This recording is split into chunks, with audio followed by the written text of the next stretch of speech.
জীবন শেখার এভরি মোমেন্টে সবাইকে স্বাগত। আজকে আমি হাজির হয়েছি মাছের ডিমের রেসিপি নিয়ে। আসুন তবে দেখে নেওয়া যাক আমার এই আজকের রেসিপিটা। আর এই রেসিপি শুরু করার আগে আমি সেই সমস্ত বন্ধুদের কথা বলতে চাই যারা আমার পাশে আছেন, সাথে আছেন, এগিয়ে যাওয়ার পথ দেখাচ্ছেন। তাদের সবাইকে অসংখ্য অসংখ্য ধন্যবাদ। এখানে আমি মাছের ডিম নিয়ে নিয়েছি। এবার আমি এর মধ্যে দিয়ে দেব বেসন। ব্যাটারটাকে রেডি করতে গেলে একটু বেসন লাগবে, নাহলে মাছের ডিমগুলো শুধু ভাজা যায় না, কড়াইতে দিলেই ছিটকিয়ে যায়। শুধুমাত্র বাইন্ডিংয়ের জন্য এখানে বেসনটা ব্যবহার করা। দিয়ে দিলাম স্বাদ অনুযায়ী লবণ, দিয়ে দিলাম কুচনো পেঁয়াজ। এখানে আমি একটা পেঁয়াজ কুচিয়ে নিয়েছিলাম, আর দিয়ে দিলাম কুচনো কাঁচা লঙ্কা। দিয়ে এটাকে আমি ব্যাটারটাকে আমি রেডি করে নেব।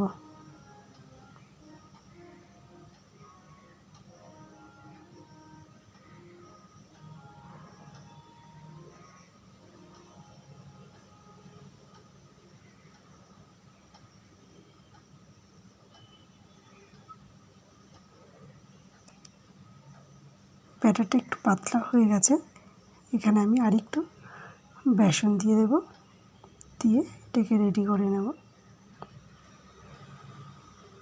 আবারও বেসনটাকে সমস্ত কিছুর সঙ্গে মেখে নিলাম।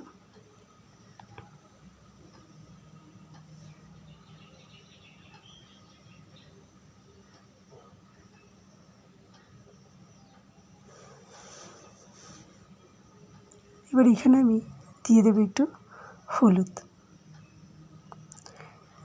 গুঁড়ো দিয়ে দিলাম। দিয়ে আবারও মেখে নিলাম মাছের ডিমটাকে।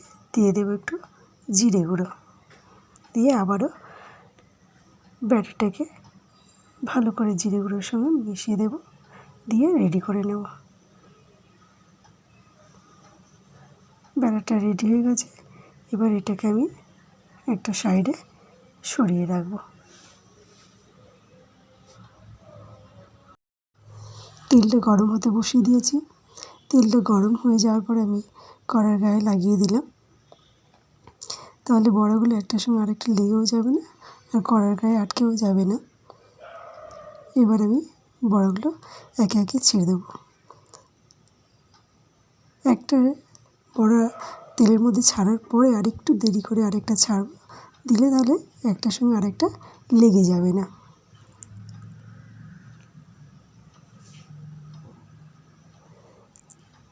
সবকটা বড়া আমি দিয়ে দিলাম।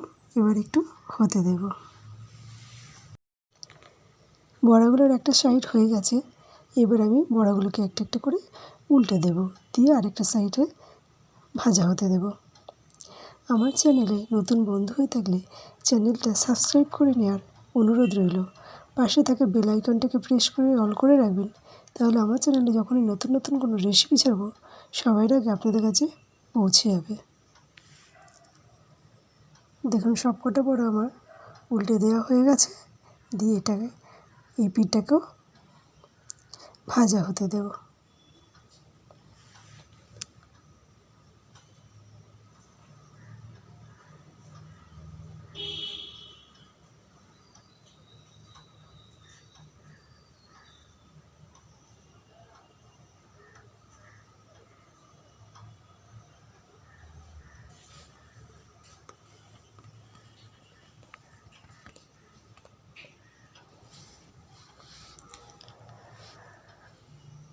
সবকটা বড়া মোটামুটি ভাজা হয়ে গেছে।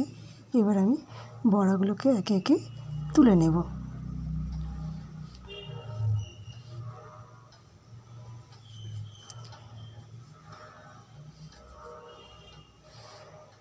বড়াগুলো তোলা হয়ে গেলে আমি বাকি ডিমটা বড়া ভেজে নেব।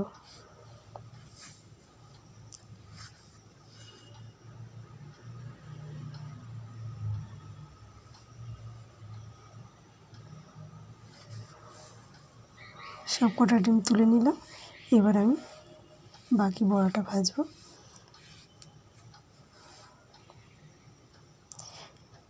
সবসময় মাথায় রাখবেন, কোনো কিছু বড়া ভাজতে হলে গ্যাসের ফ্লেমটাকে মিডিয়ামে দিয়ে রাখবেন। হাইতে দিয়ে রাখলে উপরটা পুড়ে যাবে, ভিতরটা কাঁচা থেকে যাবে। মিডিয়ামে দিয়ে রাখলে উপরটাও হয়ে যাবে, ভিতরটাও কুক হয়ে যাবে খুব সুন্দরভাবে। সবকটা ডিম আমার বড়া এখানে দিয়ে দিলাম। এবার বাকিগুলো একটু কাকি দিয়ে দিচ্ছি। এইভাবে আমি সবকটা বড়া ভেজে নেব। সবকটা বড়া আমার এখানে ভাজা হয়ে গেছে। এবার আমি বাকি রেসিপিটা শুরু করব।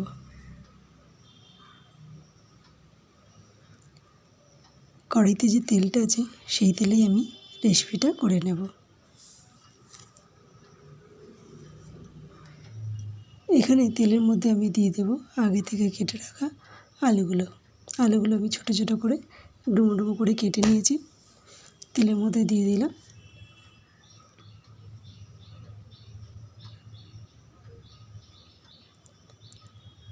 হাই ফ্লেমে আমি আলুগুলোকে ভেজে নেব একটু।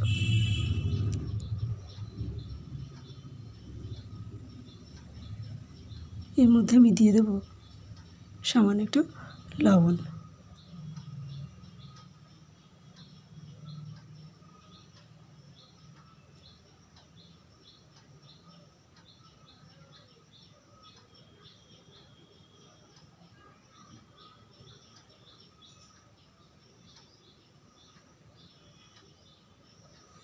আলু ভাজার সময় লবণটা দিয়ে দিলে আলুগুলো একটু খুব তাড়াতাড়ি সিদ্ধ হয়ে যায়। লবণটা দিয়ে দিলাম, দিয়ে এবারে নাড়িয়ে দেব, দিয়ে লবণটাকে মিশিয়ে নেব।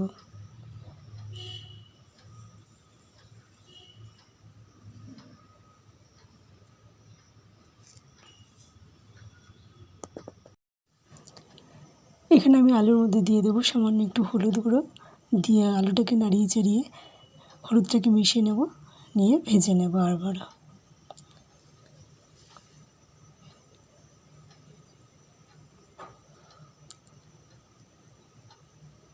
আলুটা আমার এখানে ভাজা হয়ে গেছে, হলুদের কাঁচা গন্ধটাও চলে গেছে। এবার আমি এটাকে অন্য একটা পাত্রে নামিয়ে নেব।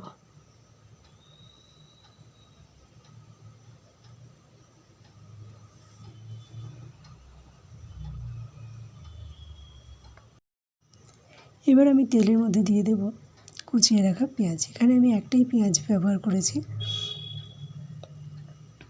পেঁয়াজগুলো খুব ছোটো ছোটো করে কেটে নিয়েছিলাম, সেটা আমি তেলের মধ্যে দিয়ে দিলাম। এবার এটাকে আমি ভালো করে নাড়িয়ে চাড়িয়ে ভেজে নেব।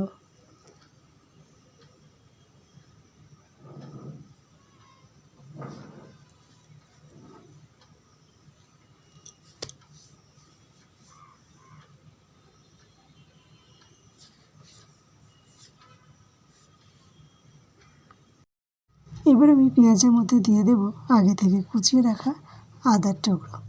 আদাটা আমি দিয়ে দিলাম, দিয়ে ভালো করে নাড়িয়ে চাড়িয়ে পেঁয়াজের সঙ্গে মিশিয়ে নেব, আর যতক্ষণ না এর কাঁচা গন্ধটা চলে যাচ্ছে।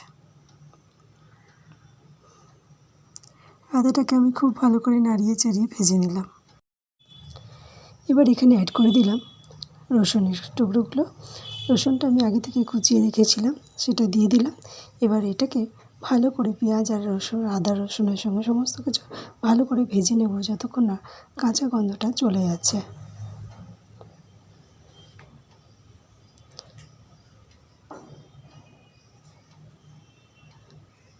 এখানে আমার ভাজাটা হয়ে গেছে। এবার আমি এর মধ্যে দিয়ে দেব হাফ চামচ হলুদ গুঁড়ো।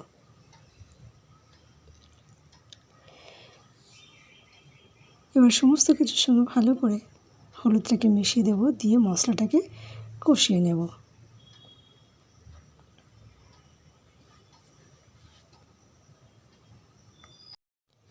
এখানে আমি দিয়ে দিলাম জিরে গুঁড়ো। জিরে গুঁড়োটা দিয়ে আমি মশলাটাকে আবারও ভালো করে কষিয়ে নেব।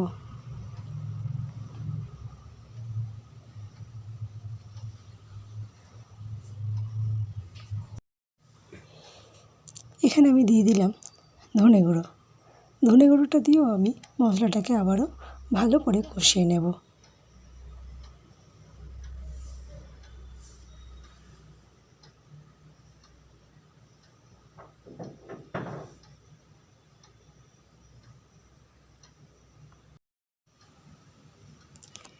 এখানে আমি দিয়ে দেব লঙ্কার গুঁড়ো, শুকনো লঙ্কার গুঁড়ো।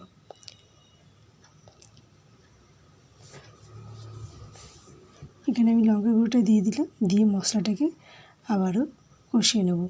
এখানে আমি একটা একটা করে মশলা দেব আর একবার একবার করে কষিয়ে নেব। মশলা যত সুন্দর কষানো হবে রেসিপি তত টেস্টি হবে।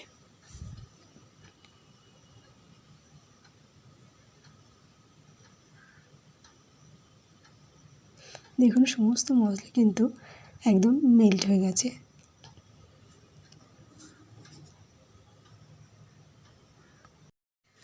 এবার আমি এখানে দিয়ে দেব সামান্য একটু জল। জলটা দিয়েও আমি মশলাটাকে কষিয়ে নেব।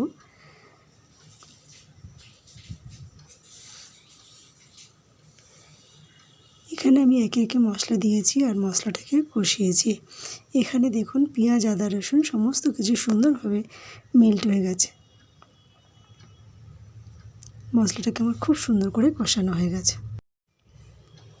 এখানে আমি আরেকটু লবণ অ্যাড করব। মনে হচ্ছে একটু কম হতে পারে, তাই লবণটা এখানে আমি আরেকটু দিয়ে দিলাম। দিয়ে মশলাটাকে আবারও ভালো করে কষিয়ে নেব।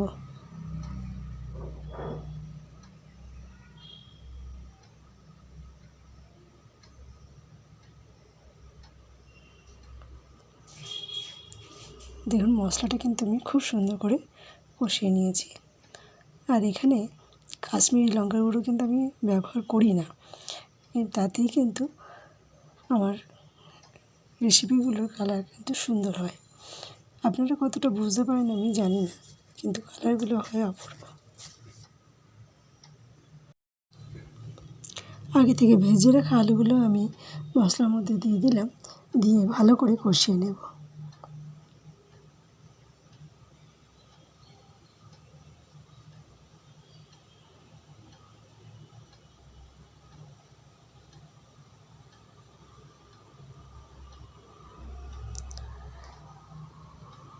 আলুটাকে আমি মশলার সঙ্গে খুব ভালো করে কষিয়ে নিয়েছি। এবার আমি এর মধ্যে দিয়ে দেব পরিমাণ মতো জল। এখানে আমি খুব বেশি জলটা ব্যবহার করব না, কারণ এখানে গ্রেভিটা খুব গামাখা হবে আর কি রেসিপিটা। আমি খুব বেশি জল ব্যবহার করব না, মানে যতটুকু প্রয়োজন আলু সিদ্ধ হতে ঠিক ততটুকু জল আমি এখানে অ্যাড করব।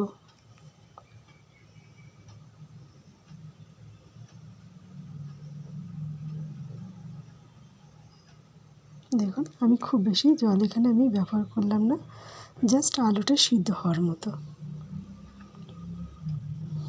দিয়ে নাড়িয়ে চাড়িয়ে দিলাম, দিয়ে এবার আমি এটাকে ঢাকা চাপা দিয়ে কিছুক্ষণ হতে দেব। দেখুন আলুগুলো এখানে আমার সিদ্ধ হয়ে গেছে। এর মধ্যে আমি বড়াগুলো ছেড়ে দিলাম একটা একটা করে, আর কিছু বড়া রেখে দিলাম শুধু খাওয়ার জন্য। দিয়ে একটা নাড়িয়ে চাড়িয়ে দিয়ে আবারও একটু ঢাকা চাপা দিয়ে দেবো, আবারও কিছুক্ষণ ফুটিয়ে নেব।